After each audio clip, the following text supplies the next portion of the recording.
Il primo consiglio per creare un CV efficace è quello di personalizzare il proprio curriculum affinché ci rappresenti al meglio. Assicurati di inserire informazioni personali, percorso scolastico ed esperienze lavorative, ma non dimenticarti di sottolineare le tue competenze e gli obiettivi professionali. Evidenzia le tue competenze e i risultati raggiunti mettendo in luce i punti salienti delle tue esperienze lavorative, ma sii sintetico nelle descrizioni.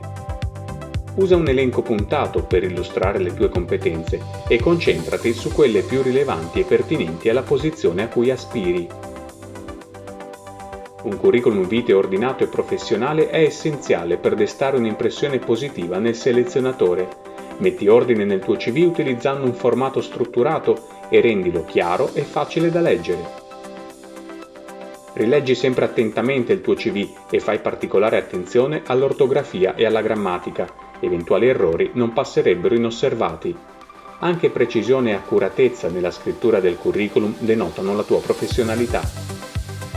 Aggiorna regolarmente il tuo curriculum per accertarti che contenga tutte le tue esperienze lavorative, fornisca una panoramica esaustiva delle competenze che hai acquisito e degli obiettivi che hai raggiunto.